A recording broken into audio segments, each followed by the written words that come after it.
So we have completed our Plato and Aristotle. Now a new topic is rationalism.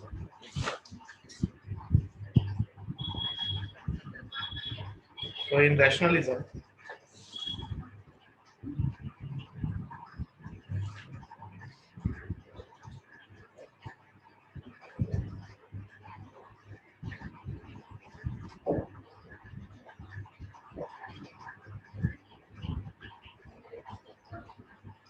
in our morning class, we have already discussed what is rationalism, and apart from that, what are the major differences between deduction and your induction.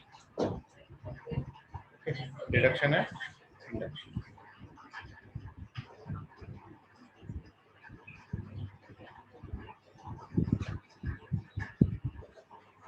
So the most important thing is that in deduction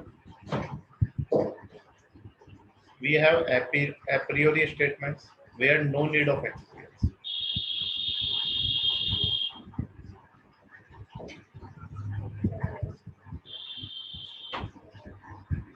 Whereas in induction we have a posteriori statement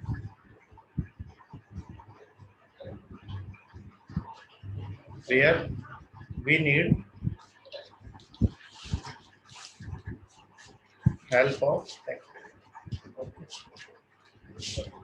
So that is the basic difference between your a priori and a posteriori. Okay, you have to remember these two types of statements, a priori and a posteriori.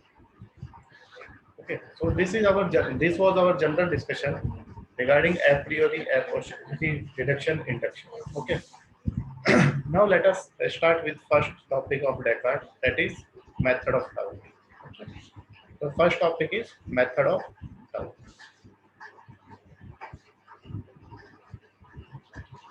Method of doubt.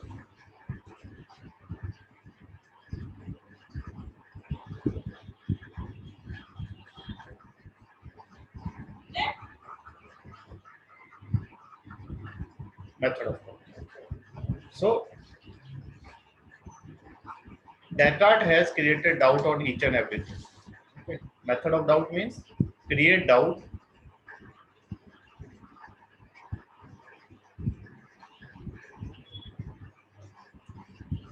on every knowledge.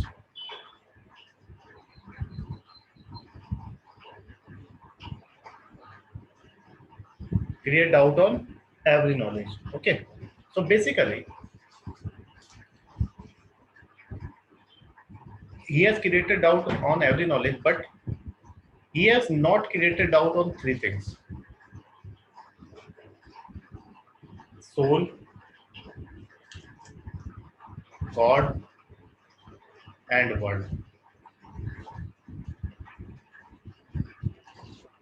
He has created doubt upon each and everything, but he has not created doubt on soul, God, and body.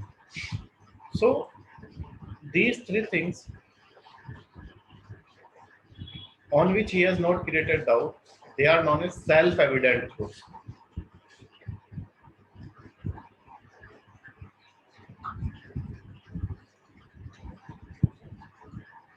Self-evident truths. For example, suppose this is a triangle.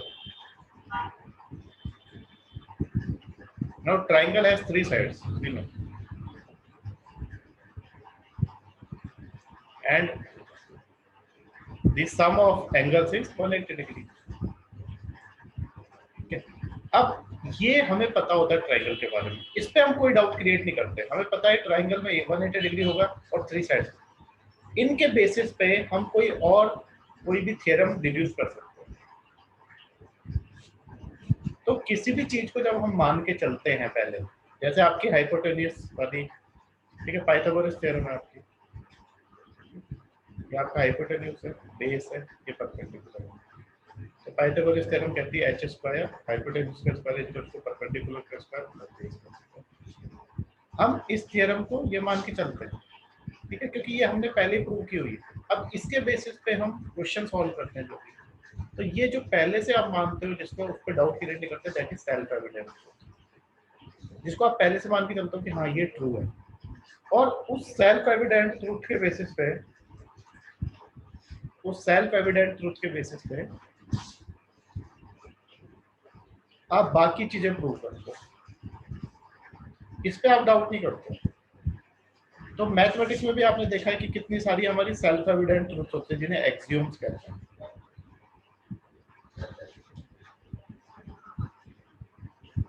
जो हम पहले से मान के चलते हैं, जैसे triangle की 3 साइड होती है, तीनों का सम आपको 180 डिग्री होता है, फिर आपका हाइपोटेन्यूज वाला, ठीक है, ट्रिग्नोमेट्री, तो बहुत सारी चीजें ऐसी होती हैं जो हम पहले से मान के चलते हैं, ठीक है, और उनके बेसिस पे बाकी चीजें हम प्रूव करते हैं, ठीक है। ऐसे ही डेकार्ट ने भी मैथमेटिक्स से इंप्रेस होकर ऐसी ही नॉलेज को, मतलब फिलॉसफी के फील्ड में ऐसी नॉलेज उसने फाइंड आउट करने की कोशिश की है। कैसी नॉलेज? जैसी मैथमेटिक्स में होती है। तो मैथमेटिक्स में कैसी नॉलेज होती है आपकी? Certain, अनडाउटेबल,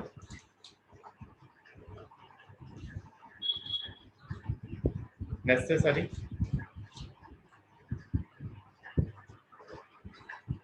okay. तो मैथमेटिक्स में ऐसी नॉलेज मिलती है, लेकिन मैथमेटिक्स किसको यूज करता है? एक्सियोम्स को। मैथमेटिक्स में आप देखो ना कितनी सारी थियरम्स वगैरह हैं जिनको हम कहीं पे भी यूज करते हैं, ठीक है। एक्सियोम्स को यूज करता है मैथमेटिक्स, जिनको हम सेल्फ एविडेंट यूज करते हैं।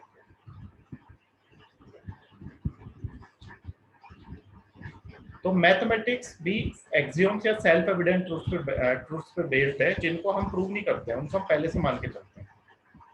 We need not to prove axioms of self-evident truths. Okay, they are already proved. तो डेकार्ट ने भी अपने मेथड ऑफ डाउट में हर चीज पे डाउट क्रिएट किया है, but not on 3 things. He has not created doubt on soul, he has not created doubt on God, and he has not created doubt on God. Okay, first important thing is self-evident truths or axioms. Okay, second thing, everything is written in your notes. Okay, लेकिन आपके notes में 2 page missing है, उनका मैं आज आपको वो भेज दूंगा, ठीक है, फोटो खींच।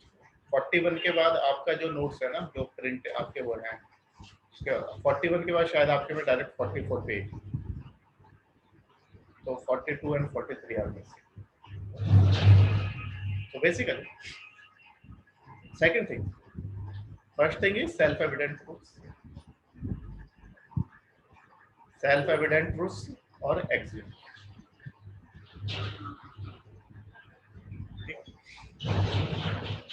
Second, from epistemological point of view,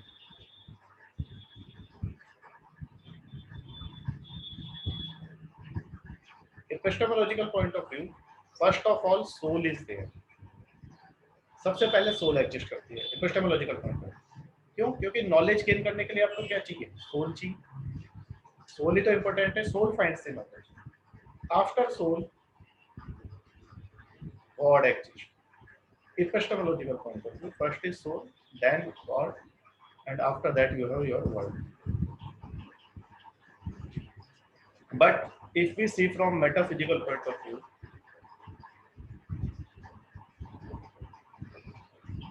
then first of all God exists. Metaphysically तो गॉड ही अल्टीमेट रियलिटी। तो अगर नॉलेज वाइज देखें तो सबसे पहले सोल है, क्योंकि सोल का होना सबसे जरूरी है। गॉड की भी नॉलेज चाहिए, गॉड के बारे में बात करनी है तो सोल का होना चाहिए। तो जब नॉलेज पॉइंट ऑफ व्यू बात कर रहे हैं तो आपकी सोल सबसे पहले आती है। लेकिन जब मेटाफिजिकल पॉइंट ऑफ व्यू बात करते हैं तो अल्टीमेट रियलिटी तो गॉड है, वो सबसे पहले वो एग्जिस्ट करेगा, फिर आपकी सोल एग्जिस्ट करेगी, और फिर आपका वर्ल्ड एग्जिस्ट करेगा। Okay, so second point. Okay, so epistemological point of view, soul, first of all soul exists, and metaphysical point of view, first of all God. Third thing, basically जो mathematics होता है आपका, in mathematics we use one method that is known as mathematical method. और mathematical method use करके हम कैसी knowledge देते हैं? Certain, undoubtable, necessary, universal knowledge, ठीक है। मैथमेटिकल मेथड में क्या होता है? सबसे पहले हम कुछ एक्सियोम्स को मान के चलते हैं कि ये ट्रू है। एक्सियोम्स या सेल्फ एविडेंट ट्रूथ्स, इनको पहले हम मान के चलते हैं ये ट्रू है और उनके बेसिस पे हम क्या करते हैं? उनके बेसिस पे हम बाकी चीजें डिड्यूस करते हैं। बाकी चीजें क्या करते हैं हम उसके बेसिस पे डिड्यूस करते हैं। ओके, तो डेकार्ट ने भी क्या किया, डेकार्ट ने भी मैथमेटिक्स से इंप्रेस होके एक मेथड दिया है जिसे हम कहते हैं कार्टेशियन मेथड।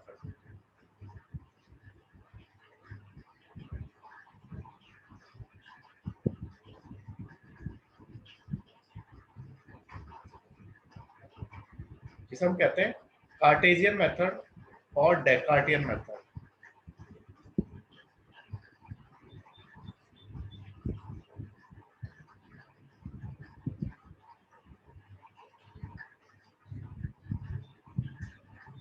बेसिकली डेकार्ट का जो लेटिन नेम था ना, डेकार्ट का लेटिन नेम था कार्टेशियस। डेकार्ट्स Latin name was कार्टेशियस।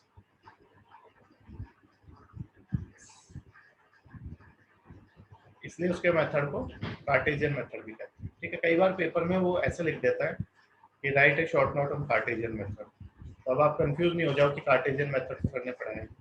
So डेकार्टियन method, Cartesian method, और इसको साथ में हम क्या कहते हैं,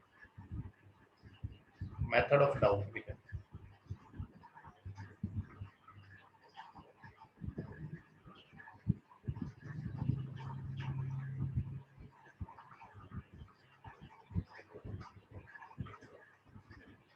ठीक है, so Cartesian method, method of doubt और Descartian method, all these things are same. Okay, इनमें कोई डिफरेंस नहीं है, ये सारी चीजें आपकी सेम होती है। ठीक है, तो अब डेकार्ट बोलता है कि बेसिकली आपको सबसे पहले तो ये तीन चीजें आपको सोल गॉड और वर्ल्ड पे तो इसने डाउट किया नहीं। वो कहता है कि मैं अपने मेथड ऑफ डाउट को यूज करके कैसी नॉलेज चाहता हूँ, certain, necessary, universal and undoubtable knowledge. किसके फील्ड में, फिलोसफी के फील्ड में। तो बेसिकली हो क्या रहा है हटा देता हूँ इसको। हो क्या रहा है, ओरिजिनल जो मेथड है दैट इज मैथमेटिकल मेथड।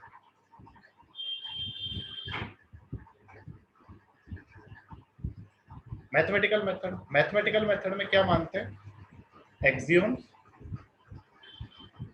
और सेल्फ एविडेंट प्रूफ्स। तो डेकार्ट ने भी, और उससे कैसी नॉलेज मिलती है, सर्टेन, यूनिवर्सल, अनडाउटेबल, नेसेसरी नॉलेज।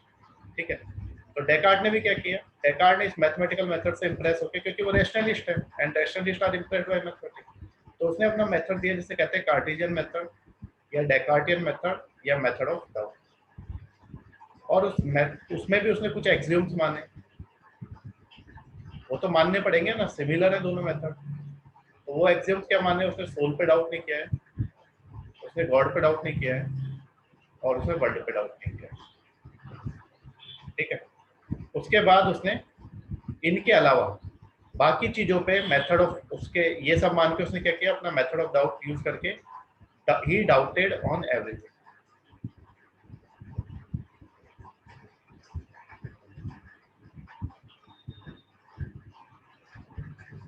आप किसी भी चीज पे कब तक डाउट कर सकते हो, तब तक जब तक कि आपके इनकंसिस्टेंसी अराइज ना हो जाए।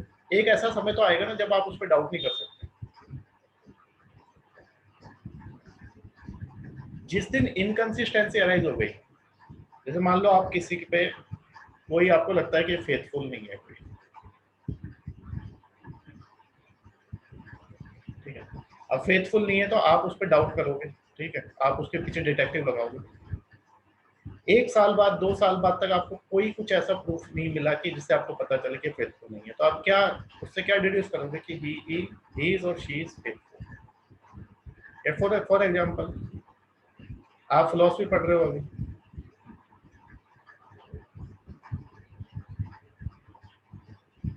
मैं भी आपको पढ़ा रहा हूँ, आपको डाउट है, आप यू आस्क मी क्वेश्चन, मैंने आपको आंसर दिया, again you will ask one question, again I will give you answer, then you will ask question, at one of time you will have answer for everything.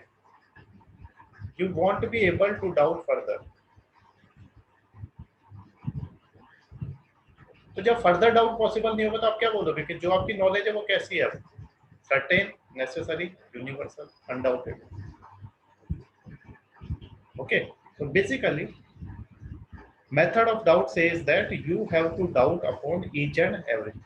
Okay, so method of doubt शुरू करने से पहले Descartes ने बोला कि method of doubt शुरू करने से पहले आपको 4 चीजों का ध्यान रखना है, ठीक है।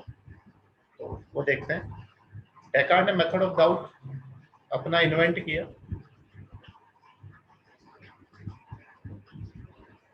He says that before applying method of doubt, you have to keep 4 things in your mind.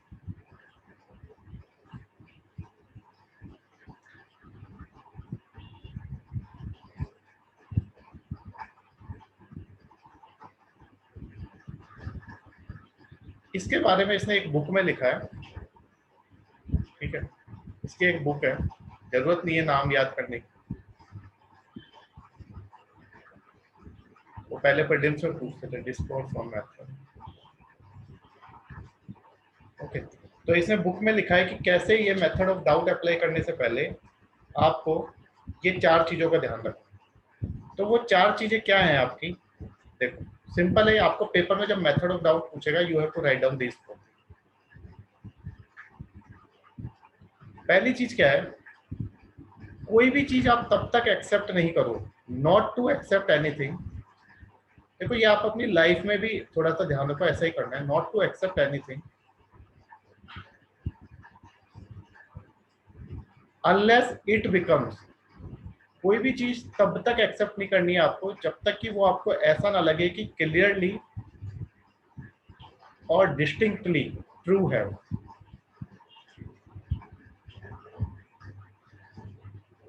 जैसे मान लो आप मेरे पास आए, आपने मुझसे पूछा कि सर क्या ऑप्शनल लेना है। अब मैं आपको मान लो मैं फिलोसफी पढ़ाता हूँ, ठीक है,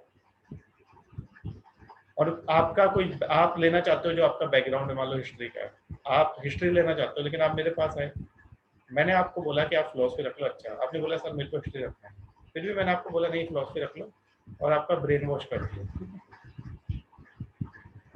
तो अब आप फिलोसफी नहीं रखना चाहते तो भी आप फिलोसफी रख रहे हो। क्यों रख रहे हो? क्योंकि आपने अपना माइंड यूज नहीं किया।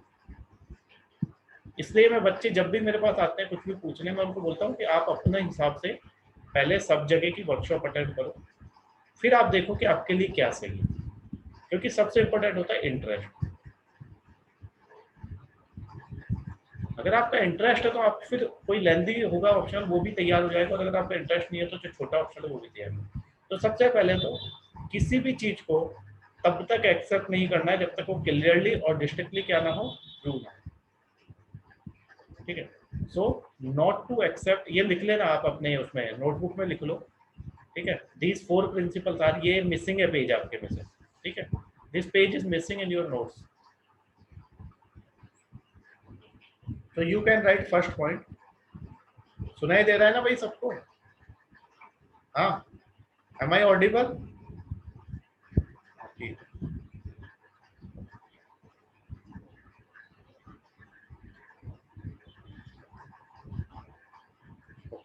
तो फर्स्ट पॉइंट लिख लीजिए, these four principles are, write down these 4 principles are, ये 41 पेज के बाद ये 42 पेज में जो लिखा है, ठीक है, वो लिख लीजिए। these 4 principles are, write down first, these 4 principles are, first write down, not to accept anything, not to accept anything unless, not to accept anything unless it becomes clearly, unless it becomes clearly and distinctly, clearly and distinctly to be true. Not to accept anything unless it becomes clearly and distinctly to be true. ठीक है, पहली चीज तो आप तब तक नहीं मानना जब तक वो क्लियरली और डिस्टिंक्टली ट्रू ना हो। दूसरा पॉइंट क्या बोला है उसने? दूसरा पॉइंट उसने बोला है कि जो भी आपकी प्रॉब्लम है, ठीक है, लाइफ में भी ये चीज होती है, आपकी कितनी प्रॉब्लम तो उनको क्या करो, divide the problem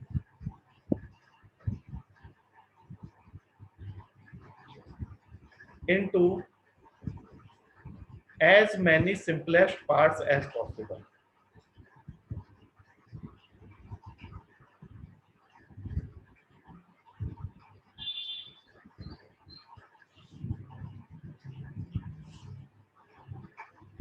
ठीक है, जो भी आपकी लाइफ में कोई भी प्रॉब्लम है तो उसको किस में डिवाइड कर दो, सिर्फ बहुत सारे पार्ट्स में डिवाइड कर दो। जैसे मान लो मैं आपको एक एग्जांपल देता हूँ, अभी आप प्रिपेयर कर रहे हो, यू आर प्रिपेयरिंग, ठीक है, for competitive exam. You have very huge syllabus right now, that is problem for you. Now already your syllabus has been divided: geography, history, polity, economy, ठीक है, science and tech, okay, science and tech हो गया, ये हो गया, फिर current affair, ये सब।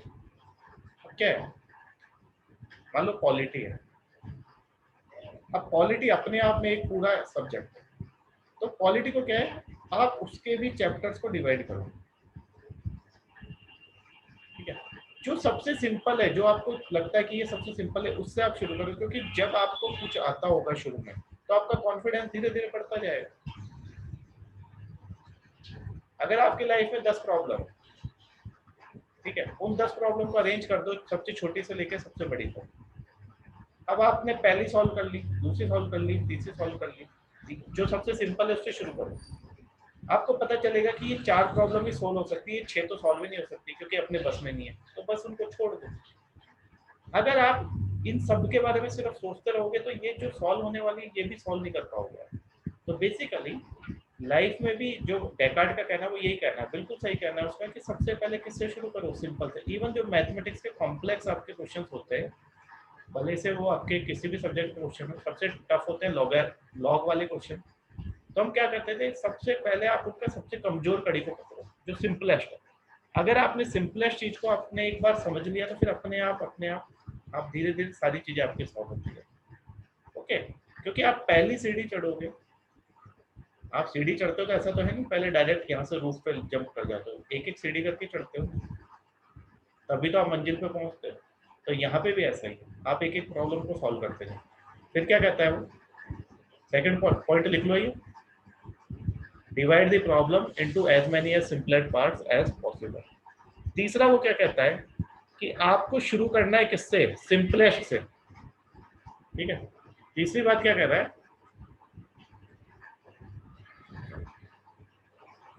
Commence with the simplest. अभी जो मैंने आपको बताया, commence with the simplest and step by step ascend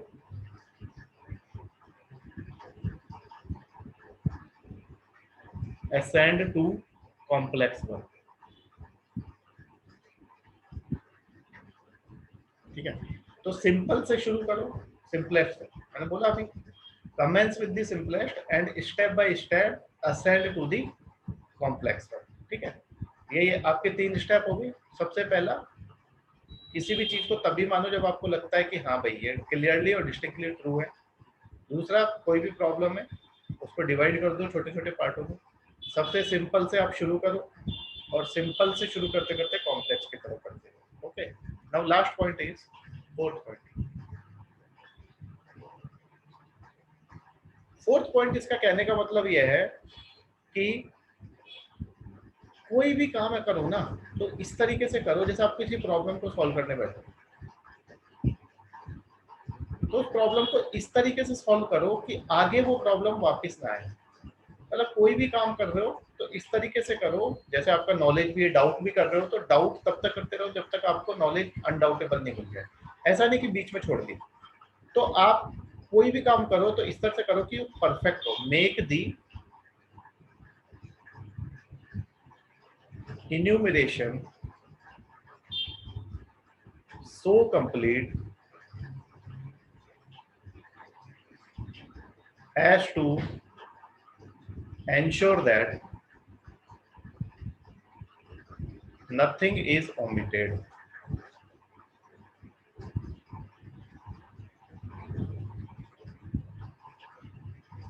ठीक है, कोई भी काम इस तरीके से करो कि कुछ रहे ना उसमें, मतलब कोई भी चीज छूटनी नहीं चाहिए, कंप्लीटली आपको क्या करना है, उसको सॉल्व करना है। ओके, सो डेकार्ट का कहने का मतलब ये है कि कोई भी चीज है उसको आपको पहले ये 4 स्टेप्स फॉलो करनी है। ठीक है, ये 4 स्टेप्स फॉलो करने के बाद आप क्या कर सकते हो, उसके बाद आप डाउट कर सकते हो। ठीक है, इसके बाद इसने क्या बोला, ये 4 स्टेप्स के बाद नाउ डाउट ऑन एवरीथिंग।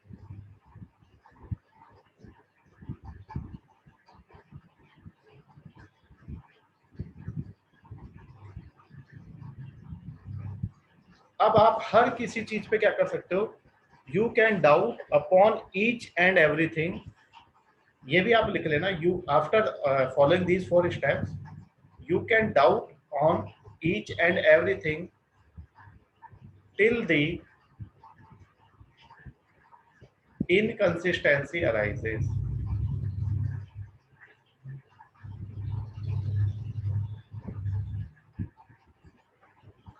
जब तक इनकंसिस्टेंसी अराइज नहीं हो जाए तब तक आपको क्या करना है, डाउट करना है। ओके, तो अनडाउटेबल नॉलेज को फाइंड आउट करने के लिए he says that to find undoubtable knowledge let us doubt all that can be doubted. ठीक है, ये इसकी बड़ी फेमस लाइन है, to find undoubtable knowledge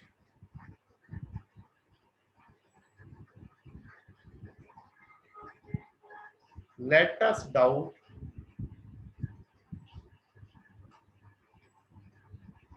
all that can be doubted।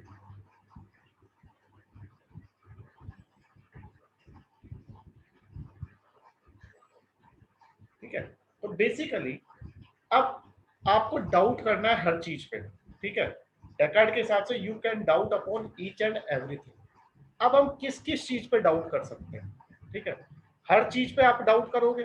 ठीक है, तो क्या क्या चीजें आती है उसमें डाउट करने वाले में, तो डाउट में सबसे पहले आता है कि आप किसी भी अपनी जो सेंसस एक्टिविटीज है उन पे डाउट कर सकते हो या नहीं कर सकते हो, आपकी जो एक्टिविटीज है।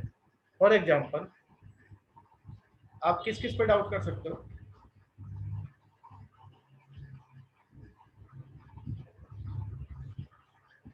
जो नॉलेज आपको किससे मिल रही है, साइंस ऑर्गन जो आपको नॉलेज दे रहे हैं उस पर डाउट कर सकते हो। ये knowledge which is provide by sense organ. For example Descartes कहता है कि हमें कई बार हमारे सेंस ऑर्गन क्या देते हैं, रॉन्ग नॉलेज देते हैं या नहीं देते, रोप की जगह क्या दिखा देते हैं, स्नेक दिखा देते हैं। ठीक है, तो पहला आप knowledge that we are getting through sense organ we can doubt that knowledge, बिल्कुल डाउट कर सकते हो उस नॉलेज। तो पहली हम किस चीज को डाउट कर सकते हैं, the knowledge that we find through sense organs means sense testimony. ठीक है, सेंस टेस्टिमोनी और सेंसस नॉलेज, ठीक है, इसको हम क्या कहते हैं, सेंस टेस्टिमनी और सेंसस नॉलेज। बिल्कुल डाउट कर सकते हैं क्योंकि हमारे साइंस ऑर्गन कभी कभी हमें क्या प्रोवाइड कराते हैं, नॉलेज प्रोवाइड कराते हैं। सेकंड थिंग हम किस पे डाउट कर सकते हैं,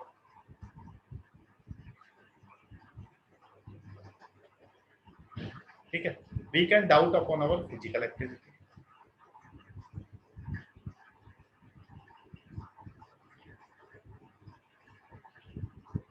पेपर में इसी तरीके से लिख के आना, ठीक है, द मेथड ऑफ डाउट आएगा पेपर में आपके। ठीक है, ये फेवरेट क्वेश्चन है, या फिर mind body dual. Physical activity पे डाउट क्रिएट कर सकते हैं, क्यों, फॉर एग्जांपल इसके लिए इसने एग्जांपल दिया ड्रीम्स का। बोला ड्रीम्स में जब हम ड्रीम्स देखते हैं उस समय हम सब कुछ क्या लगता है, रियल लगता है, जो ड्रीम्स में हो रहा होता है वो रियल लगता है। ठीक है, उस समय हम एक्ट भी करते हैं, अगर कोई हम बुरा सपना देखते हैं तो डर भी जाते हैं, अच्छा सपना देखते हैं तो खुश हो जाते हैं। बोला लेकिन जैसे ही हम क्या होते हैं, वेकिंग स्टेट में आते हैं, तो हमें पता चलता है कि ये तो क्या था, अनरियल। इसका मतलब ड्रीम्स जो है है तो एक फिजिकल एक्टिविटी ना, लेकिन उस समय हम जो देख रहे हैं क्या वो सही है नहीं। तो हम फिजिकल एक्टिविटी जैसे ड्रीम्स पे डाउट कर सकते हैं, ऐसे बाकी फिजिकल एक्टिविटीज पे भी हम डाउट कर सकते हैं। जैसे कई लोग होते हैं जिनको क्या होता है, नींद में चलने की बीमारी होती है, तो क्या उस समय उनको पता होता है हम चल रहे नहीं, लेकिन वो कोई एक्टिविटी परफॉर्म कर रहे होते हैं, तो उनकी एक्टिविटी पे भी हम डाउट कर सकते हैं, यानी कि फिजिकल एक्टिविटी पे भी डाउट कर सकते हैं। थर्ड वो बोलता है मैथमेटिकल नॉलेज पे भी डाउट कर सकते हैं। देखो डाउट का मतलब है किसी पे भी डाउट कर सकते हो। उसने सोल गॉड और वर्ल्ड पे नहीं करा, लेकिन वो कहता है मैथमेटिकल नॉलेज पे भी डाउट कर सकते हैं। वो क्या बोलता है कि 2 और 2 4 होते हैं। पता हो सकता है कि मेरे दिमाग में कोई शैतान घुस गया, some devil is controlling my mind.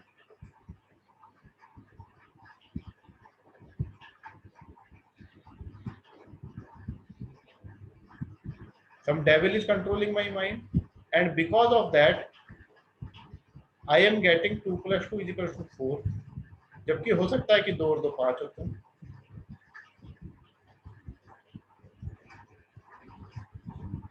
समझ रहे हो बात को? मतलब उसके कहने का मतलब ये है कि आप किसी भी चीज पे डाउट कर सकते हो, ठीक है। आप सेंसस एक्टिविटी पे डाउट कर सकते हो, आप फिजिकल एक्टिविटी पे डाउट कर सकते हो, आप इवन मैथमेटिकल नॉलेज पे भी डाउट कर सकते हो, ठीक है। लेकिन अब आगे वो क्या बोलता है, इन सब पे आप डाउट कर सकते हो, but you can not doubt upon soul.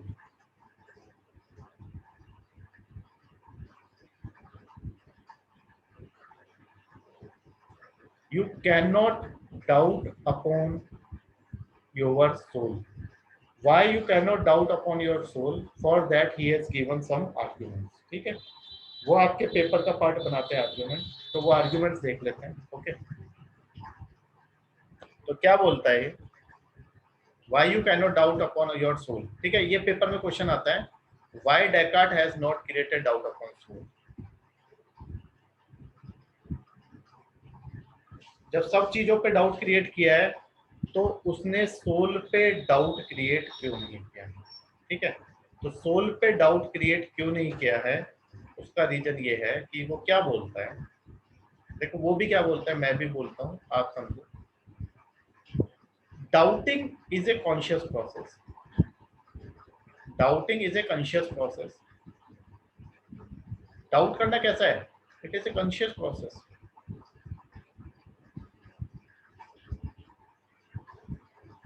और अगर कॉन्शियस प्रोसेस है तो उसके लिए आपको एक कॉन्शियस एलिमेंट की जरूरत पड़ेगी, ठीक है। और ये जो कॉन्शियस एलिमेंट है, दैट इज योर सोल।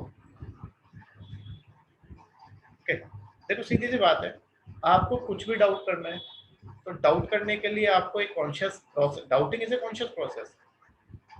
अब आपके और एक खास बात हो रही है, डेकार्ट ने प्लांट,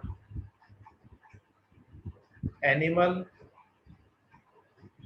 ठीक है, प्लांट एनिमल इन सबको कोई इंपॉर्टेंस नहीं दी, इसको इसने साइड ब्रैकेटाइज कर दिया है, मतलब इनका कोई एग्जिस्टेंस नहीं है। इसने सिर्फ ह्यूमन बींग्स को इंपॉर्टेंस दी है। तो ह्यूमन बींग्स क्या है, ह्यूमन बींग्स अगर सोचते हैं कुछ भी, if they think, then thinking और doubting is a conscious process, and conscious process is not possible without a conscious element, and that conscious element is soul. It proves the existence of soul undoubtedly।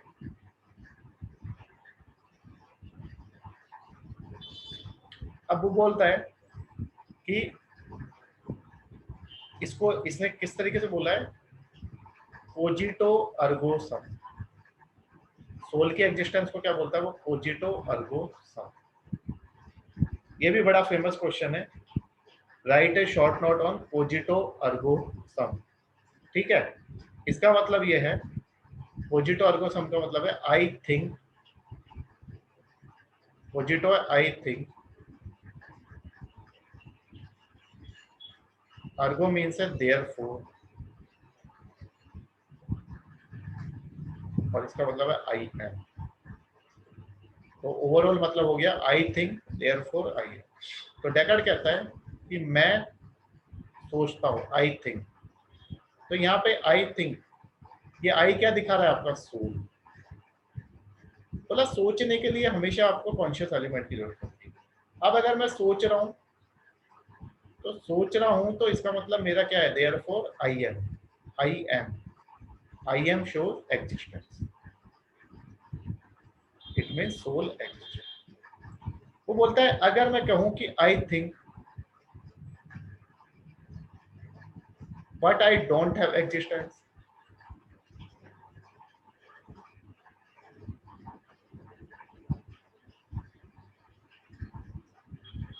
बोला ये तो contradictory हो जाएगा। मतलब मैं सोच रहा हूं, तो मेरा सोचना ही मतलब आई थिंक ही क्या प्रूव करता है? थिंक करने के लिए क्या चाहिए आपको? एक कॉन्शियस एलिमेंट, और वो कॉन्शियस एलिमेंट क्या है यहाँ पे? आई है, सोल। अगर आप ये बोलो कि मैं सोचता हूँ और फिर भी मेरा एग्जिस्टेंस नहीं है, तो वो तो क्या है? कॉन्ट्राडिक्टरी, क्योंकि सोचने के लिए आपको क्या चाहिए? हमेशा एक कॉन्शियस एलिमेंट की जरूरत पड़ेगी, और वो कॉन्शियस एलिमेंट क्या है आपका? सोल है। तो इसलिए वो बोलता है कि इस इनकंसिस्टेंसी या कॉन्ट्रडिक्शन को हटाने के लिए हमें ये मानना ही पड़ेगा कि if I am doubting, if I am thinking, then I think, therefore I am itself proves undoubtedly that soul exists। ठीक है। इसके आगे बोलता है कि मान लेते हैं जैसे मैथमेटिक्स में हम क्या बोलते हैं कि भाई कोई डेविल आपको कंट्रोल करता है। बोला मैथमेटिकल नॉलेज मेरी गलत हो सकती है, लेकिन फिर भी एग्जिस्टेंस मेरा है। क्यों? कि मान लेते हैं there is some demon, there is some demon और डेविल, जो मुझे क्या कर रहा है? डिसीव। मतलब 2 और 2 5 के बजाय 4 दिखा रहा है, लेकिन डिसीव किसको करेगा? वो कोई चीज एग्जिस्ट होती होगी, तो वो एग्जिस्ट, कौन सी चीज एग्जिस्ट कर रही है? As a thinking being I am existing. अगर आप किसी को धोखा भी दे रहे हो, तो धोखा देने के लिए क्या, किसको धोखा दोगे? कोई थिंकिंग बीइंग एग्जिस्ट करती होगी, उसी को तो धोखा दोगे। ठीक है, तो वो थिंकिंग बीइंग क्या है? That is so, that is so. Okay. अब आगे क्या बोलता है? ये बोलता है कि माई डाउट में बी राइट। देखो ये भी, माई doubt may be right, my doubt may be wrong. देखो डाउट आपका राइट भी हो सकता है, रॉन्ग भी हो सकता है। मैंने अभी आपको बताया, आप किसी चीज पर डाउट कर रहे हो तो आप सही भी हो सकते हो, आप गलत भी हो सकते हो। ठीक है, but I can not doubt upon my doubt.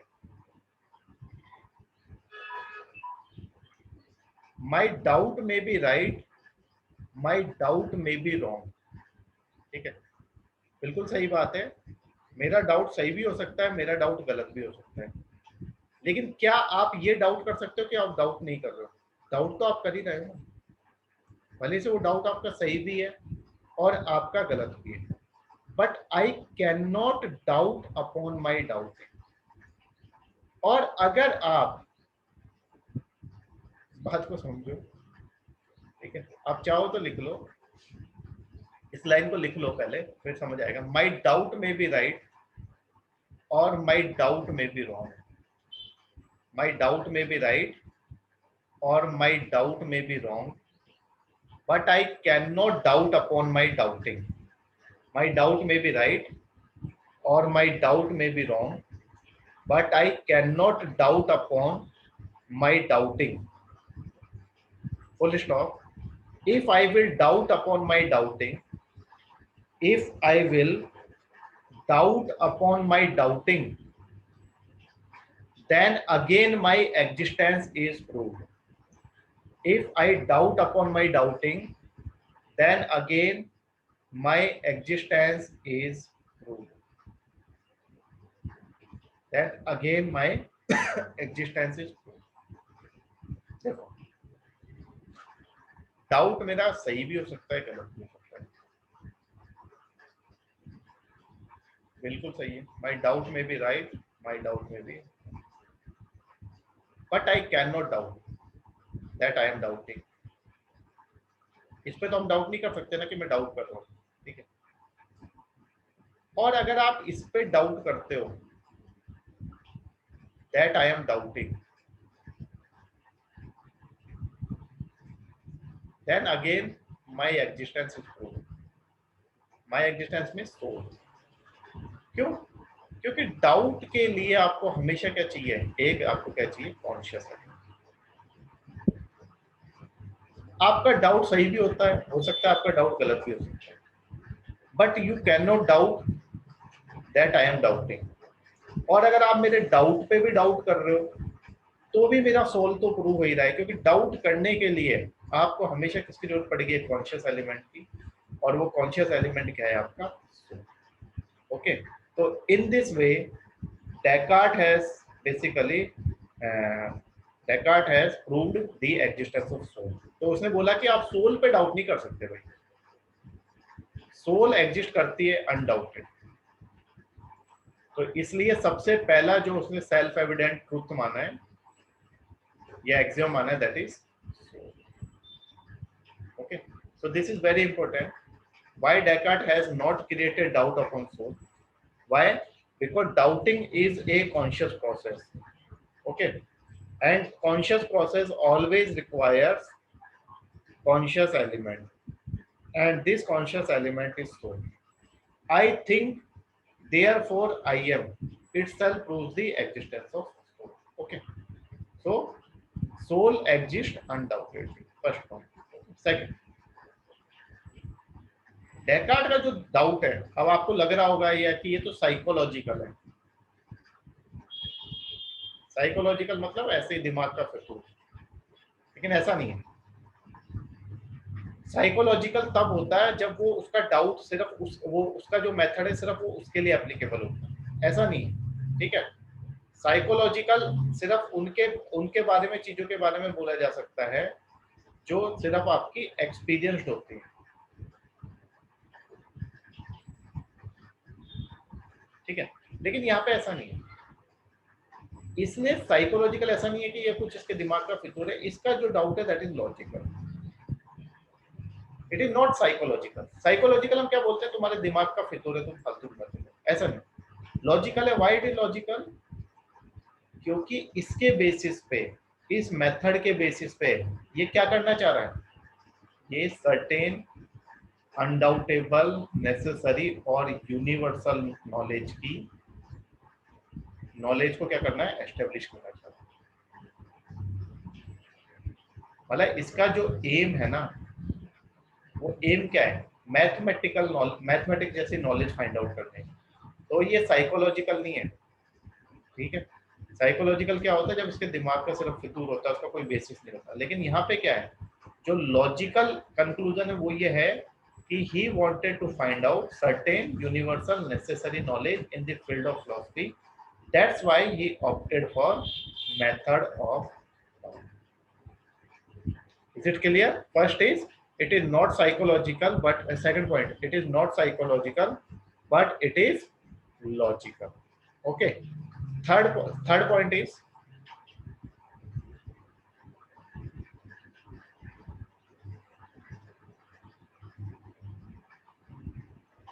इसका जो मेथड ऑफ डाउट है, ये ऐसा नहीं है कि इसका फिलॉसफी एंड हो गई मेथड ऑफ डाउट के साथ।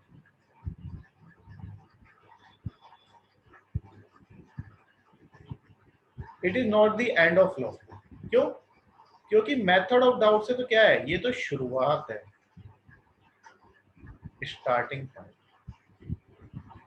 तो ये नहीं है कि method of doubt is the conclusion, conclusion नहीं है, it is the starting point. क्योंकि मेथड ऑफ डाउट के बाद ही तो क्या शुरू होगा, आपका असली नॉलेज आपको मिलना शुरू होगा। Third point is clear. Fourth is, आप ये नहीं कह सकते कि इसका मेथड ऑफ डाउट है वो स्केप्टिसिज्म।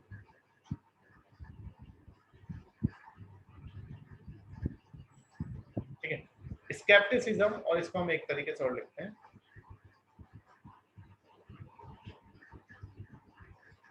स्केप्टिसिज्म। क्या होता है स्केप्टिसिज्म? स्केप्टिसिज्म होता है जब आप ये बोलो, जैसे आप में से कोई हो जो बोले कि all our knowledge is doubtable.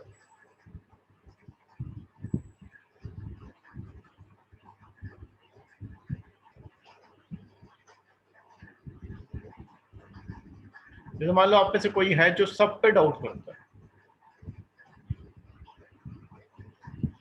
जैसे कई लोग होते हैं ना जो किसी पे विश्वास नहीं करते, वो सब पे शक करते हैं, उनको स्केप्टिक कहते हैं। कहते हैं ना, he is very much sceptical about the people.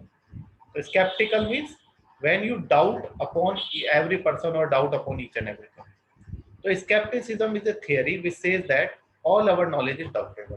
ठीक है, ये बार बार यूज होगी अब स्केप्टिसिज्म, कांट में भी यूज होगी, ठीक है, लॉक वगैरह में भी यूज होगी, लॉक बर्कले में।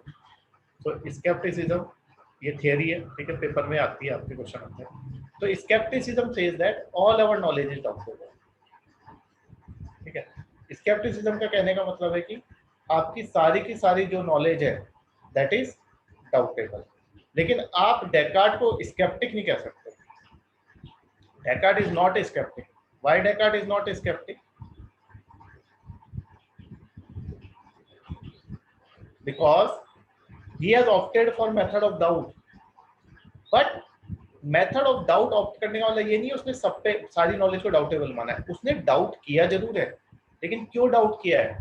ताकि अनडाउटेबल नॉलेज एस्टेब्लिश की जा सके,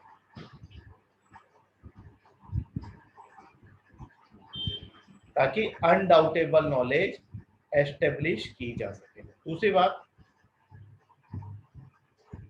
उसने सोल, गॉड और वर्ल्ड इनको तो माना ही है ना, इनको तो सेल्फ एविडेंट ट्रूथ माना।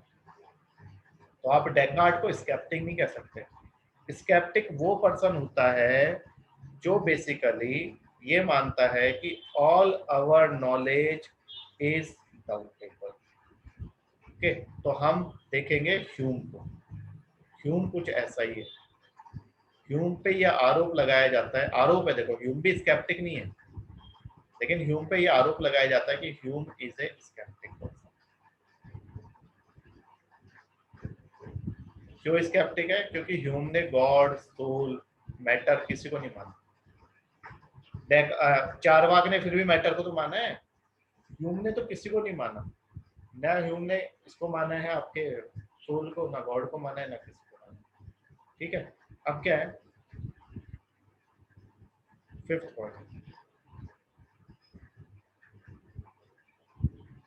जो आपका डेकार्ट का मेथड ऑफ डाउट है, इसको आप इनफेरेंस में नहीं कह सकते। ठीक है, इनफेरेंस क्यों नहीं कह सकते?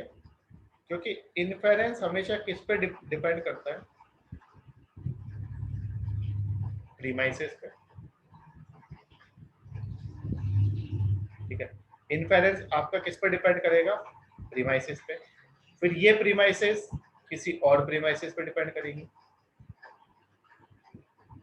फिर वो प्रीमाइसेस किसी और प्रीमाइसेस पे डिपेंड करेगी। आप इसको भी डाउट कर सकते हो, इसको भी डाउट कर सकते हो, इसको भी डाउट, तो ऐसे क्या होता जाएगा? Infinite regress. कभी आपको अनडाउटेबल नॉलेज मिलेगी।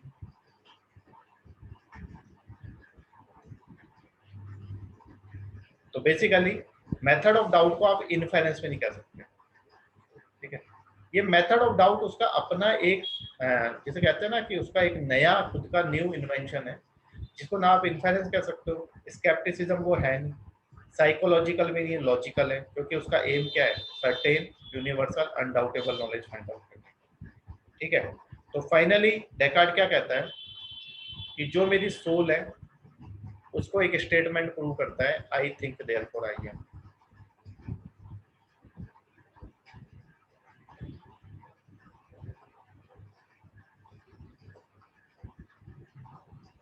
अब एक फिलोसफर है, उन्होंने बोला कि अगर आई थिंक देयरफॉर आई एम से अगर मेरी एग्जिस्टेंस प्रूव होती है तो I walk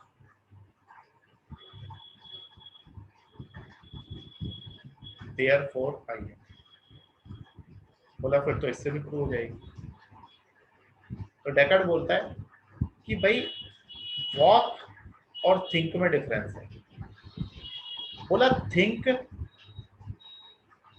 thinking is a conscious process. ठीक है, thinking is a conscious process. यहाँ जो थिंक है ना, यही आपके आई को सिग्निफाई करता है। ठीक है, I think therefore I M can not be replaced by I walk therefore I M, because it is the consciousness of thinking which carries with itself the essence of self। मतलब ये जो consciousness of thinking है,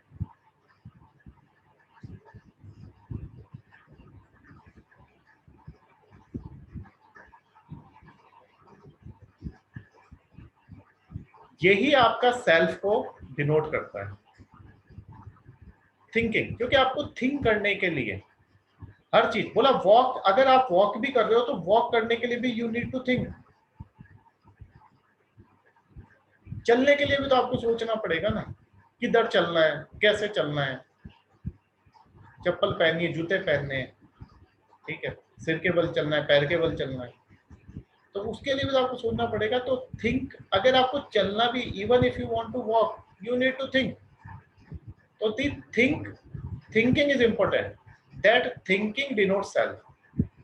सो you can not replace I think therefore I am from any other statement.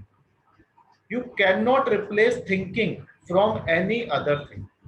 Thinking itself indicates the soul. आप thinking को वहां से हटा नहीं सकते, इसलिए I think therefore I am को आप यहां से नहीं हटा सकते या किसी और चीज से उसको रिप्लेस नहीं कर सकते। Is it clear? Is it clear or not? Is it clear or not? ठीक है, ये बात क्लियर है सबको? Very important theory, method of doubt. So method of doubt is clear to all of you. Okay, you will get one question from method of doubt. Okay? तो method of doubt में आपके notes में लिखा है, 2 page missing है, वो मैंने आज वैसे पढ़ा दिया, बाकी मैं आपको भेज दूँ। अब इसके क्रिटिसिज्म देख लो, criticisms are important. Criticisms of method of doubt,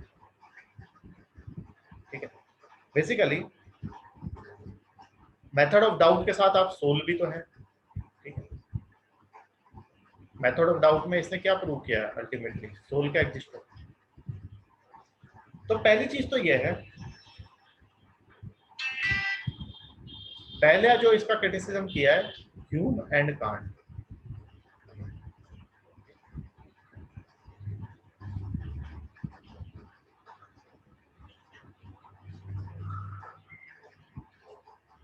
Hume and can't, ठीक है।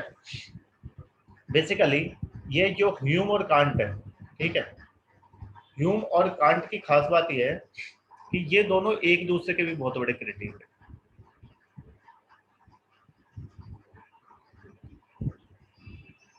एक दूसरे के क्रिटिक है और साथ में बाकी लोगों के भी क्रिटिक है। एक दूसरे को तो क्रिटिसाइज किया ही है, बाकी लोगों को क्रिटिसाइज किया। तो ह्यूम और कांट क्या कहते हैं, this point is very important, ठीक है। ये आपके फिलॉसफी ऑफ रिलीजन में भी यूज होगा, इस पॉइंट को समझना। ये डायरेक्ट 10 नंबर का क्वेश्चन आ जाता है यूपीएस में, ठीक है। मतलब 2 लाइन का है लेकिन कंसेप्ट। ह्यूम और कांट क्या बोलते हैं कि सोल जो है ना, इज ए नोवर।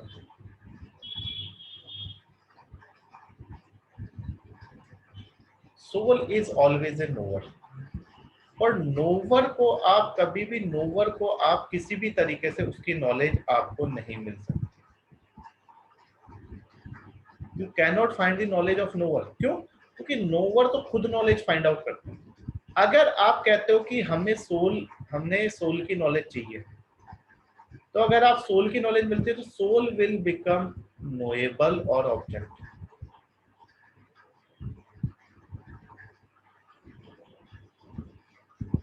नॉलेज किसकी मिलती है, नोएबल और ऑब्जेक्ट की। तो ह्यूम और कांट का कहना है कि सोल हो या गॉड हो, गॉड को तो इन दोनों ने ही नहीं माना है, लेकिन सोल के बारे में बात करते हैं। तो सोल के बारे में ये कहते हैं कि सोल एक ऐसी चीज है जिसकी आपको नॉलेज नहीं मिल सकती, क्योंकि सोल खुद नोवर है। तो नोवर को कोई चीज कैसे, वो खुद नोवर जो है उसको नॉलेज मिलती है, उसकी नॉलेज थोड़ी ना किसी को मिलती है। तो जो सोल है ये हमेशा सब्जेक्ट होगा, इसको हमेशा क्या मिलेगी, इसको हमेशा नॉलेज मिलेगी। ये सब्जेक्ट ऑफ नॉलेज है, ये ऑब्जेक्ट ऑफ नॉलेज कभी नहीं हो सकता। It can not be object of knowledge.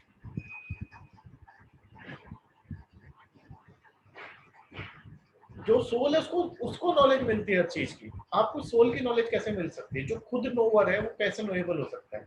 तो फिर कांट बोलता है, इवन कांट और जो आपके वेदांतिंस भी है, मतलब वेदांत हमने पढ़ा है ना, तो वेदांतिंस मतलब रामानुज, मध्वा, वल्लभ, इनका सबका कहना है कि सोल को आप डाउट से नहीं पा सकते। सोल को किसी भी तरीके से आप नॉलेज नहीं मिल सकती, जैसे गॉड की भी नॉलेज किसी तरीके से नहीं मिल सकती। आपको सिर्फ क्या मानना पड़ेगा कि सोल एग्जिस्ट।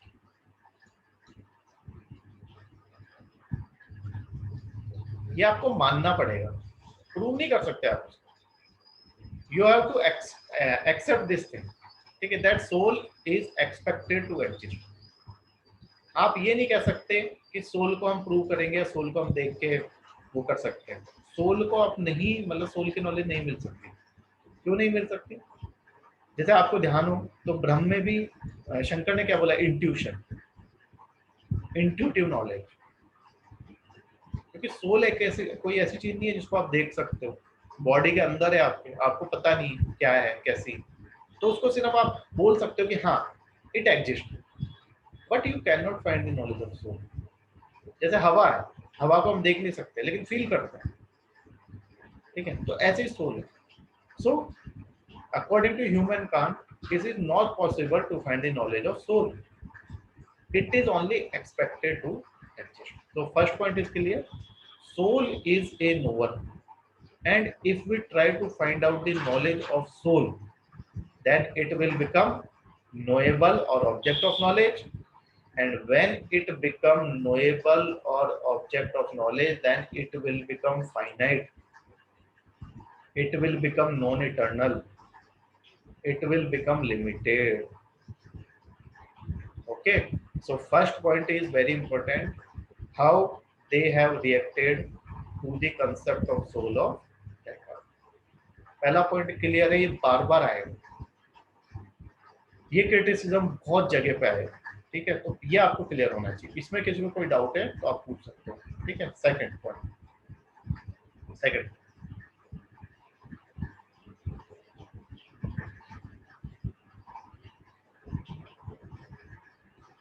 ठीक है, पहला आपका किसने दिया है? आपके ह्यूमर कार्ड ने। सेकंड दिया है एक आपके बड़े फेमस लिंग्विस्टिक फिलोसफर, ठीक है, इनको पढ़ेंगे हम लॉजिकल पॉजिटिविज्म में। लिंग्विस्टिक का मतलब, लिंग्विस्टिक फिलोसफर, लिंग्विस्टिक का मतलब होता है लैंग्वेज, मतलब लैंग्वेज के बेसिस पे चीजों को एनालाइज करना, वो लिंग्विस्टिक फिलोसफर होता है। मतलब ये बाल की खाल निकालते हैं किससे? सेंटेंस को देखते हैं। तो इन्होंने क्या किया? लिंग्विस्टिक फिलोसफर है Carnap, one linguistic philosopher is there Carnap. जब हम लॉजिकल पॉजिटिविज्म पढ़ेंगे, that is very important topic, वहां पे तीन फिलोसफर इंपॉर्टेंट है, A J Ayer, Carnap and J S Mill, John Stuart Mill. Okay, इससे तो क्वेश्चन आता ही आता है। बाकी इन दोनों की थियरी छोटी छोटी हैं, लेकिन इनको यूज करना। तो सेकंड फिलोसफर है आपके लिंग्विस्टिक फिलोसफर, दैट इज कार्नेव। तो कार्नेव ने क्या बोला है?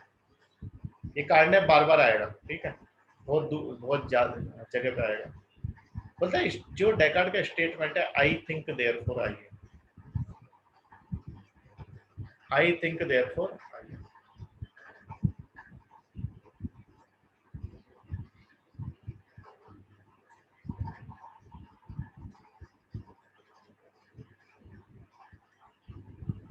बोलता है इसमें दो समस्याएं हैं, there are to problem.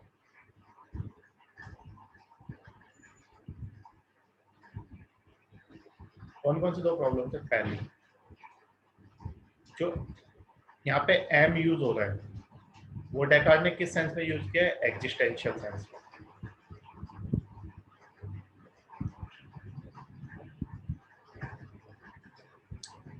I think therefore I M को अगर मैं ऐसे लिखूं तो ये आप इसको इस तरह से लिख सकते हो, आई think therefore I exist. Descartes का ये कहना है, यही तो बात है। तो बोला यहाँ पे एम को आप किस सेंस में यूज कर रहे हो? एग्जिस्टेंशियल सेंस में, लेकिन वो गलत है। क्यों? क्योंकि एम क्या है यहाँ पे, M is a copula. Copula क्या होता है? जो सब्जेक्ट और प्रेडिकेट को जोड़ता है, one which connect subject and predicate. For example, I am honest, I am an honest person.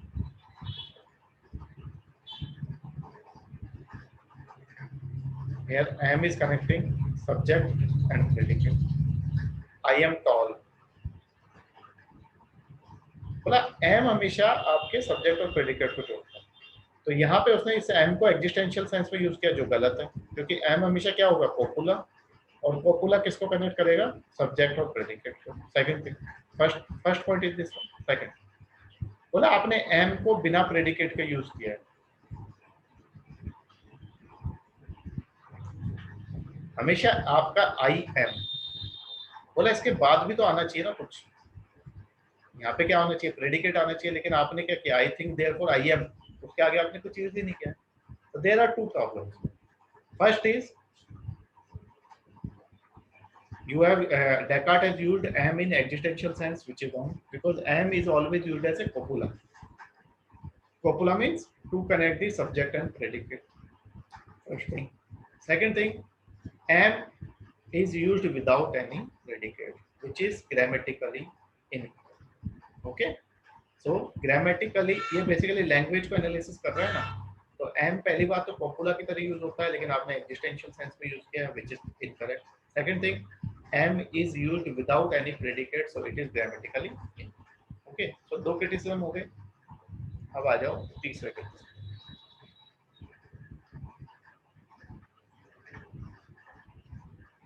Third criticism दिया गिलबर्ट राइल ने।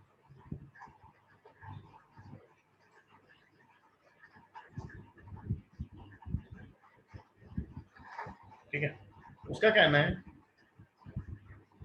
कि आप हर चीज पे डाउट क्रिएट नहीं कर सकते, you can not create doubt upon each and everything.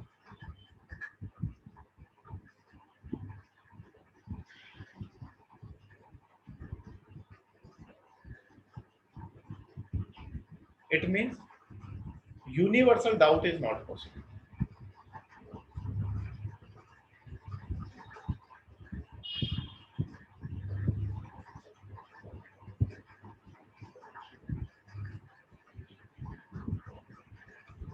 वो बोलता है यार अगर आप हर चीज पे डाउट करोगे तो फिर तो डेकार्ट की जो खुद की थ्योरी है वो भी डाउटेबल हो जाएगी। So universal doubt is not possible, आप हर चीज पे डाउट क्रिएट नहीं कर सकते।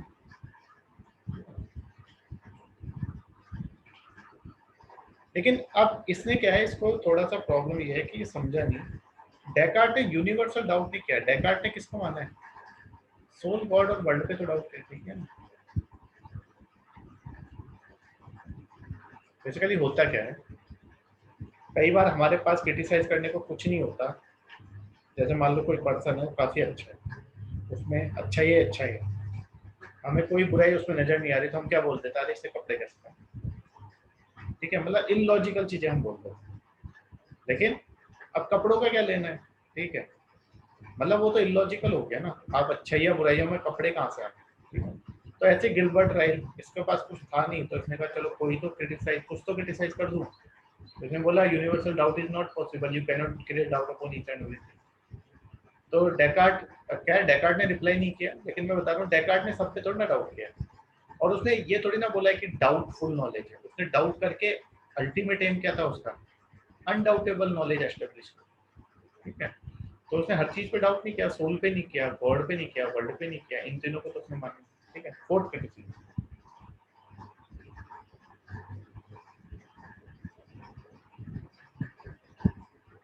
Fourth criticism is by सार्त्रे।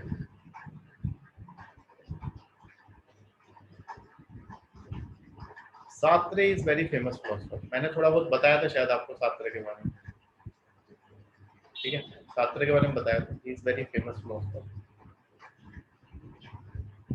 Existentialist है, इनकी फिलोसफी मुझे बड़ी अच्छी लगती है। सार्त्रे का कहना है कि आप जब चाहो कुछ भी बन सकते हो, आप आप क्रिकेटर बन सकते हो, आप फिल्म स्टार बन सकते हो, आप केएस बन सकते हो, आईएएस बन सकते हो, म्यूजिशियन बन सकते हो, ठीक है, आप मॉडल बन सकते हो, कुछ भी बन सकते हो, ठीक है, कभी भी लाइफ में कुछ भी बन सकते हो। आप 60 की एज में भी कुछ अचीव कर सकते हो, जैसे केएफसी वाले ने किया अचीव, जैसे अब्राहम लिंकन ने अचीव किया। तो किसी चीज की कोई उम्र नहीं है, आप जब जागो तभी सवेरा। क्यों? क्योंकि ह्यूमन बींग्स में इमेंस पोटेंशियलिटी, ठीक है, जो ह्यूमन बींग्स का पोटेंशियल है दैट इज इनफिनिट। तो इनका कहना है existence precedes essence.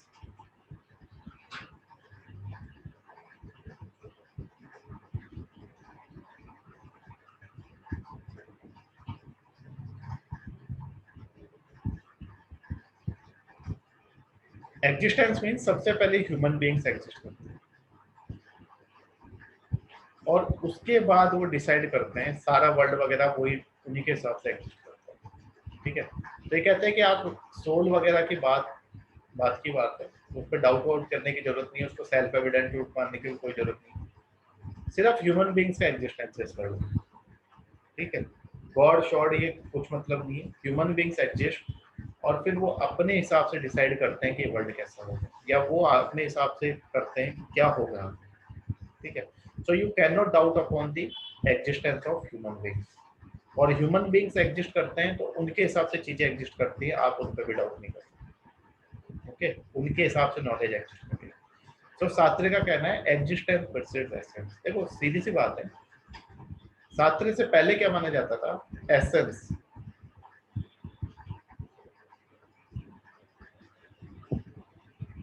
Essence decides अवर एग्जिस्टेंस। एसेंस का मतलब, जैसे अलग अलग रिलीजन में बोला जाता है कि भगवान ने वर्ल्ड बनाया, भगवान ने इंसान को बनाया, ठीक। शास्त्र कैसा? ऐसा कुछ नहीं। बोला अगर भगवान ये वर्ल्ड बनाता तो ये वर्ल्ड अच्छा होता। अगर भगवान ने सारे ह्यूमन बींग्स को क्रिएट किया तो सब में सेम वैल्यूज होनी चाहिए, ऐसा नहीं।